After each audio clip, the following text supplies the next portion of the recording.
Pour les vacances de la Toussaint et de fin d'année, votre agence de voyage Riverain Tour Intercontinental vous propose des offres exceptionnelles à moins de 690 € au départ de Paris et vers les Antilles. Ainsi, vers Fort-de-France, départ de Paris le 16 octobre, retour le 5 novembre pour seulement 699 €. Vers Pointe-à-Pitre, départ de Paris le 18 octobre, retour le 7 novembre pour 639 €. Vers Pointe-à-Pitre, départ de Paris le 6 décembre, retour le 26 décembre pour 670 €. Attention, ces prix sont valables jusqu'au 31 août 2023 à 18 h. Des possibilités d'étalement de paiement, voire conditions en agence. Riverain Tour, 16 rue Lamblardy, Paris 12e. Téléphone 09 78 80 13 39. Guadeloupe, actualité. Dans un communiqué paru ce jour, la maire de Bemao, Hélène Polifonte, informe la population de la signature d'un protocole de fin de conflit. Cela fait suite au mouvement social entrepris par les employés de la police municipale il y a plusieurs semaines. À l'issue de plusieurs rencontres successives, les représentants de la ville et l'organisation syndicale se sont rejoints sur la méthodologie à adopter afin de parvenir à une organisation du temps de travail. À un mois des élections sénatoriales, les candidats commencent à se faire connaître. Le maire du Lamentin et président de l'Association des maires de Guadeloupe, Jocelyn Sapotille, annonce sa candidature aux élections sénatoriales. Samedi 26 août, à Bemao, il a tenu une conférence de presse pendant laquelle il a présenté sa liste baptisée Convergence et Cohérence pour les îles de Guadeloupe. Il dit vouloir défendre les intérêts de ses collectivités et donner un autre sens à la fonction de sénateur. Les candidats sont amenés à déposer leur candidature entre le 4 et le 8 septembre. Un reportage signé Olivier Moradel. Parce que nous voulons revisiter la fonction de sénateur, donner un autre sens à la fonction de sénateur, avoir véritablement des sénateurs qui travaillent pour leur territoire, pour renforcer nos collectivités et non pas pour un parti politique. J'ai eu l'occasion de rencontrer des sénateurs à Paris, de travailler avec des sénateurs à Paris en tant qu'initiateur de la délégation Outre-mer qui réunit la Guadeloupe, la Martinique, la Guyane, Mayotte et la Réunion. Et de me rendre compte que la fonction de sénateur mérite d'être revisitée pour la Guadeloupe parce qu'il y a d'autres sénateurs dans l'Hexagone et ailleurs qui travaillent différemment, qui travaillent pour leur territoire avant de travailler pour un parti politique. Nous voulons être les candidats du peuple et les sénateurs du peuple et de la Guadeloupe et des collectivités de la Guadeloupe. Nous avons une équipe qui est prête, qui a l'expérience, qui a l'expertise et qui, sur les grands dossiers, peut du jour au lendemain, aujourd'hui, défendre les intérêts de la Guadeloupe. Sous l'octroi de mer, qui va être un chantier prégnant, sur la question de l'évolution des institutions, nous sommes prêts aussi, nous savons ce que nous voulons, où nous voulons aller pour le pays. Sur la gestion du littoral guadeloupéen, des enjeux importants que nous voulons défendre et que nous allons pouvoir défendre parce que nous connaissons et nous maîtrisons ces dossiers-là. Sur la misère accrue qu'il y a de plus en plus en Guadeloupe, sur les questions liées à l'éducation de nos enfants ou autres, le programme scolaire, le temps scolaire. Voilà des sujets prégnants pour la Guadeloupe aujourd'hui. Sur la cherté de la vie, voilà une question aujourd'hui fondamentale où il faut des hommes et des femmes compétentes. Des hommes et des femmes compétents mais qui travaillent pour le territoire et non pas uniquement pour leur parti politique. Les sénateurs guadeloupéens actuellement en place ont des ambitions pour les Outre-mer et même à l'approche de leur fin de mandat, ils comptent bien agir et faire changer les choses dans nos territoires. Pour Victorin Lurel, plus question de taxer les liaisons ultramarines. Dans un courrier adressé à Clément Bonne, ministre délégué au ministère de la Transition écologique, il a demandé le retrait des taxes aériennes. Quant au sénateur Dominique Théophile, il souhaite rendre gratuits les petits déjeuners à l'école. Il demande une revalorisation de l'aide de l'État, actuellement de 2 € par repas. De nombreuses communes ultramarines rencontrent des difficultés de financement et le dispositif petit déjeuner à l'école avait été mis en œuvre pour faire face à cette problématique. À quelques jours de la rentrée scolaire, les écoles de Guadeloupe font peau neuve. Le maire des Abîmes, Éric Jalton, attache un soin particulier à la rénovation et à la mise aux normes des établissements scolaires, à l'image de l'école de Grand Camp 2. Ce matin a eu lieu la visite de fin de travaux des différents établissements de la commune que les élèves regagneront dans quelques jours. Un reportage de Michel Depape. Il y a une volonté politique affichée, en tout cas, dans le domaine de l'éducation. C'est une volonté du maire Éric Jalton, effectivement, qui est des groupes scolaires sur les établissements qui méritent d'être rénovés. Bon, parce que la rénovation a un coût. Hein, quand on rénove des écoles, il y a un coût. Et dans cette optique, sa politique éducative, c'est un des phares de sa mandature. Il voudrait effectivement que les enfants du territoire aient en tout cas des établissements scolaires confortables. Comme chaque année, on a le challenge de préparer la rentrée scolaire sur les 33 établissements et donc de programmer tout ce qu'il y a à faire en matière d'hygiène, sécurité pour accueillir les enfants dans de bonnes conditions. Généralement, c'est des travaux de peinture, d'électricité, des travaux d'accessibilité aussi pour les élèves en PMR. Et ici particulièrement, on a eu le challenge cette année de réaliser une salle de classe entière pour accueillir une partie des élèves de Zébus. Et donc ces travaux ont été réalisés en grosse partie par les agents de la ville des Abîmes et les agents du service technique. La réalisation d'une salle de classe entière, ça part des travaux de carrelage, de béton, de charpente, d'électricité et de menuiserie. Cette année, nous avons également plusieurs gros chantiers. C'est en termes de développement de la politique scolaire et aux Abîmes. Nous avons ici effectivement Grand Camp, nous avons également le site de Petit Pérou et également des groupes qui ont des poussées éducatives, des poussées en termes d'effectifs et qu'effectivement cette population, on voit bien le dynamisme un petit peu de la ville des Abîmes et qu'en termes d'attractivité, où il y a effectivement une montée un peu des effectifs scolaires cette année, alors que d'autres endroits ça baisse, mais chez nous effectivement on voit cette poussée qui effectivement mobilise beaucoup plus de moyens et d'investissement pour pouvoir donner une scolarité de bonnes conditions à nos établissements scolaires et à nos enfants. La ville des Abîmes souhaite à l'ensemble des équipes éducatives, en tout cas et le personnel des écoles, une bonne entrée scolaire pour l'année 2023-2024. Pour rappeler les conduites à tenir sur la route, la ville de Bouillante renouvelle son action de sécurité routière. Samedi 26 août, le maire Thierry Abelli a convié ses administrés à une journée dédiée à la sécurité routière sur l'esplanade de la salle polyvalente. Des ateliers et animations ont été organisés pour sensibiliser le public aux dangers de la route et au bon comportement à avoir. Les images de Gérard Loiseau. C'est la 5e édition, en tout cas depuis que je suis maire, parce que je suis très sensible en tout cas à cette problématique sur notre territoire, d'autant plus qu'on a quelques routes accidentogènes sur Bouillante, en particulier la partie nord, du côté de Galette et de Malandure.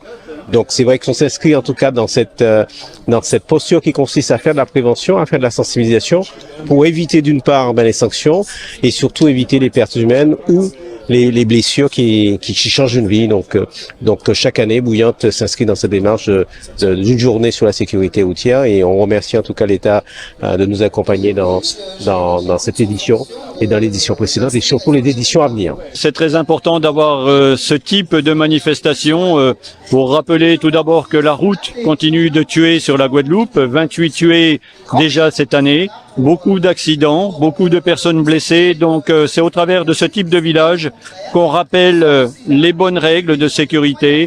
Beaucoup de mobilisation ce matin, la gendarmerie, les pompiers, des associations qui permettent de rappeler les règles.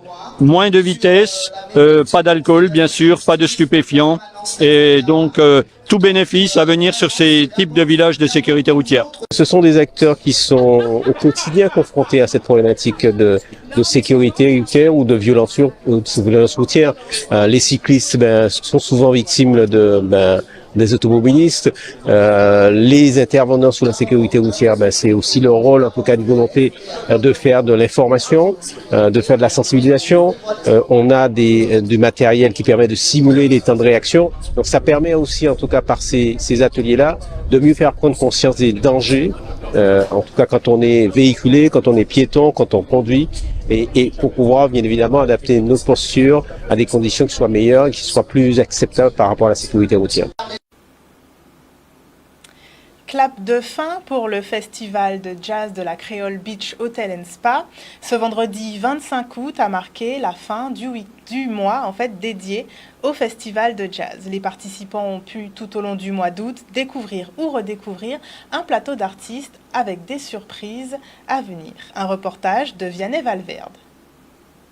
Alors nous sommes à la Créole Beach Hotel and Spa au Gosier, donc à l'occasion de la 4e édition de la Créole Jazz Festival. Plus de 90% des soirées ont affiché complet. Sur toute la durée du festival, on comptabilise plus de 7000 entrées, ce qui est un excellent résultat pour un club de jazz. On a eu pour tous les goûts, on a eu des musiciens de renom qui étaient présents lors de ces concerts. Et c'est toujours un plaisir, là encore ce soir, on a pu vibrer avec ce trio. On a Sylvain Rancy, on a Dominique Miroval, on a Edwin Budon, on a eu aussi l'invité surprise Yannick Cabrion, donc voilà, que du bonheur. On a joué pendant tout le mois. On est un petit peu fatigué, mais on est content d'être là parce que c'est une vraiment belle expérience. On a rencontré énormément d'artistes, on a passé du temps avec eux. Donc non seulement on a rencontré des artistes, mais aussi on a pu rencontrer les humains qui sont derrière ces artistes-là, enfin qui sont ces artistes. Et donc du coup, ça a été vraiment une très très belle expérience, très enrichissante et vraiment extraordinaire. Le public a été ravi, a été charmé, a été satisfait puisque en effet, l'ère musicale était d'actualité. Et au niveau des artistes, je pense qu'ils ont véritablement apprécié également l'accueil chaleureux du public. Pour toutes les personnes qui sont venues à la Créole, comme moi, eh bien, je pense qu'ils ont partagé de très très bons moments musicaux. Et si on aime la musique, ben, on est obligé d'apprécier tout simplement. Voilà, à renouveler. Et on attend bien sûr les prochaines éditions.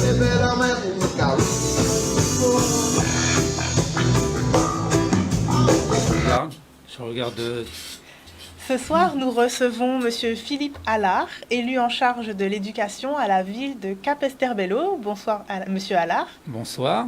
Vous êtes venu nous parler d'une manifestation qui aura lieu très bientôt, donc ce mercredi 30 août, sur la place de la mairie de Capesterre-Belle-Eau. Donc c'est le forum des métiers et de l'emploi. C'est bien ça? Oui, tout à fait. Très bien. Donc, il se tiendra mercredi de 10h à 13h.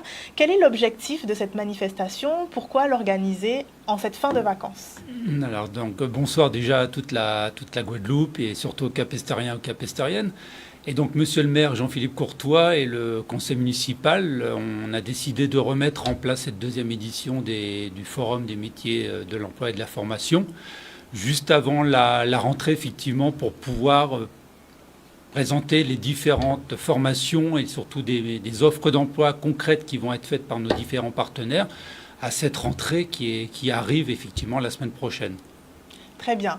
Est-ce que vous avez du coup identifié sur la ville de Capesterre-Belle-Eau des demandes, que ce soit en termes d'emploi, de formation? Quelle a été, on va dire, la genèse de du renouvellement en fait de cette manifestation? Oui, donc c'est les centres de formation eux-mêmes avec les chefs d'entreprise sur des contrats d'alternance, d'apprentissage. Et puis aussi des secteurs comme l'agrotransformation, des secteurs où on a un restaurant qui veut ouvrir, donc on va chercher des cuisiniers, des serveurs. On a aussi des métiers de comment ça s'appelle, la transition. Vous savez, on transforme le textile. Très bien. Donc effectivement, on avait besoin aussi de présenter des nouveaux métiers en plus du BTP, en plus effectivement du commerce. D'accord, donc vraiment il y a cette volonté aussi donc de faire découvrir de nouveaux métiers, de nouvelles formations et aussi d'attirer peut-être les jeunes, les demandeurs d'emploi vers ces filières-là qui sont peut-être un peu plus moins montrées, on entend moins souvent parler de ces filières-là. La transformation du textile, c'est pas commun, donc vous avez vraiment eu cette volonté de mettre aussi ces filières-là en avant. Tout à fait, ça fait partie de ce qu'on veut mettre en place, la transition écologique, changer le monde de demain et donc effectivement de pouvoir se dire, au lieu de jeter, de gaspiller, qu'est-ce qu'on peut faire avec ce qu'on a, comment le transformer, comment effectivement le réparer pour pouvoir avoir une deuxième vie derrière. D'accord, très bien. Donc du coup, comment est-ce que les jeunes, les demandeurs d'emploi, comment est-ce que le public cible peut participer à cet événement? Est-ce qu'il faut une inscription? Est-ce que vous pouvez nous en dire un peu plus? On les attend directement sur la place de la mairie, donc à partir de 10h. Ils viennent avec leur CV surtout. Et on va pouvoir justement échanger avec nos différents partenaires. Donc il y a 32 partenaires qui seront présents, centres de formation, chefs d'entreprise, qui vont pouvoir justement les recevoir. Ce n'est pas un job dating, mais faire se présenter et justement présenter les offres qu'on a à disponibilité pour eux. Très bien, donc c'est vraiment un lieu de rencontre entre les jeunes, les demandeurs d'emploi et ces entreprises, que ce soit des centres de formation ou les entreprises qui sont vraiment désireux de pouvoir les accueillir. Tout à fait. Et en plus, Jean-Philippe Courtois, donc maire de Capesterre-Belle-Eau, on va offrir par tirage au sort en fait des bons pour le permis B. Parce qu'effectivement, aujourd'hui, on entend souvent, on aimerait pouvoir travailler, mais on n'a pas le permis. Donc là, c'est l'occasion pour eux de venir, de se présenter et par le biais d'un tirage au sort, de faire gagner de bons pour pouvoir passer le permis B. Très bien, donc ça permettra justement aux heureux gagnants de pouvoir se déplacer pour avoir accès à l'emploi. C'est vrai que c'est aussi un souci qu'on a ici, hein. Beaucoup de jeunes ne peuvent pas forcément accéder à l'emploi. Donc du coup, est-ce qu'il y a d'autres dispositifs qui sont mis en place au niveau de la ville de Capesterre-Belle-Eau pour les personnes qui sont à la recherche d'emploi? Oui, aussi même. On travaille aussi sur des dispositifs pour des personnes à mobilité en situation de handicap. J'ai effectivement une association qui va proposer des contrats justement pour eux. Donc c'est l'occasion aussi de montrer qu'à Capesterre-Belle-Eau, avec le maire Jean-Philippe Courtois, que c'est ouvert à tout public et qu'on n'oublie personne. Très bien. Et c'est très important. Tout à fait, oui, parce que c'est quelque chose qu'on a tendance à oublier. Mais non, on a dit non, on va... Les femmes, les hommes et les personnes en situation de handicap, justement, il y en a pour tout le monde. Et on aura aussi une animation musicale avec Jixel qui va pouvoir mettre un peu d'ambiance pendant cette matinée. Très bien. Je vous remercie. Un petit mot pour la fin. Est-ce que vous voulez conclure sur cette petite interview? On attend tout le monde. Hein. C'est ouvert de 10h à 13h sur la place de la mairie. Et comme disait notre slogan pour la fête patronale, j'aime ma ville, je m'engage. Donc effectivement, Jean-Philippe Courtois et le conseil municipal, nous aimons notre ville, on s'engage pour la jeunesse capestérienne et donc venez nombreux à cette manifestation. Merci beaucoup, Monsieur Allard. Merci à vous. Donc le rendez-vous est noté le mercredi 30 août entre 10h et 13h sur la place de la mairie de Capesterre-Belle-Eau. Même s'il n'a pas démérité, le club sportif moulien s'incline face à l'Amical Club de Marie-Galante pour la première journée de la régionale R1 Vito. Ce vendredi 25 août, les champions en titre ont joué à domicile face aux Marie-Galantais tout juste promus. La défaite a un goût amer, mais les joueurs ne baissent pas les bras pour autant. Ils comptent bien redoubler d'efforts avant le prochain match de la deuxième journée qui se tiendra le 9 septembre. Regardez les images d'Olivier Moradel.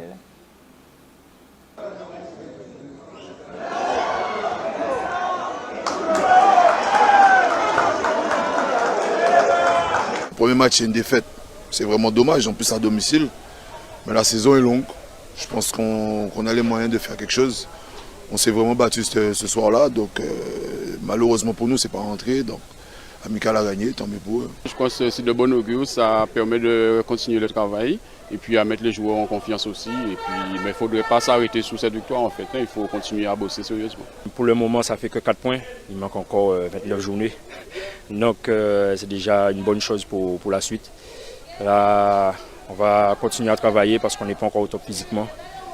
Dire qu'il faudra compter sur l'Amical, il faudra qu'on prenne match par match. Pour le moment, on est de retour dans l'élite. Là, il faudra prendre match par match et si les victoires s'en suivent, à la mi-parcours, on pourra en parler. L'objectif principal, c'est d'asseoir l'équipe en R1, donc déjà d'assurer notre maintien.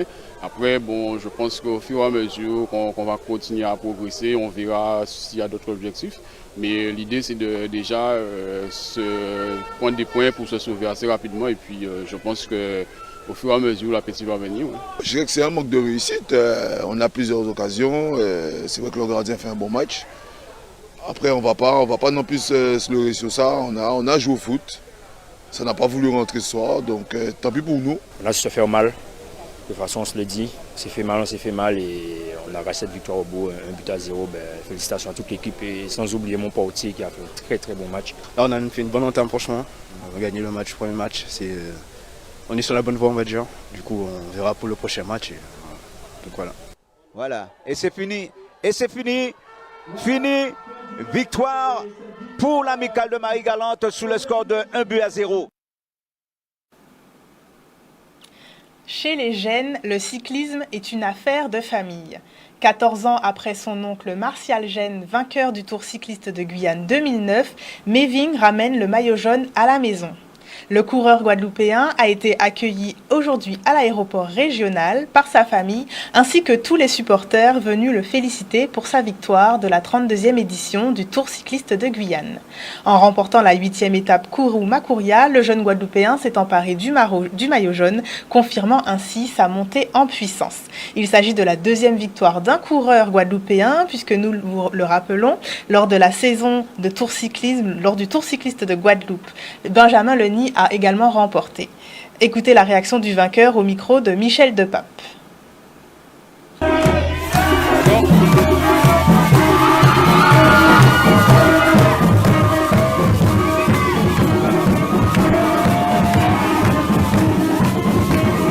Ça a été, on a vu de la misère comme tout le monde, mais bon, on était vraiment motivés pour revenir avec le maillot jaune en Guadeloupe, donc chose faite. Donc voilà.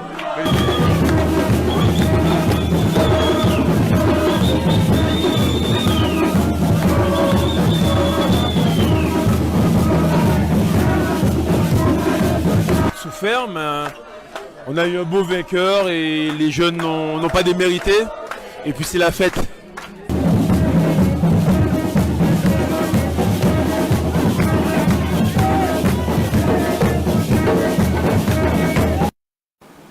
Outremernews.fr, le site de l'actualité Outre-mer, 24 heures sur 24 et 7 jours sur 7.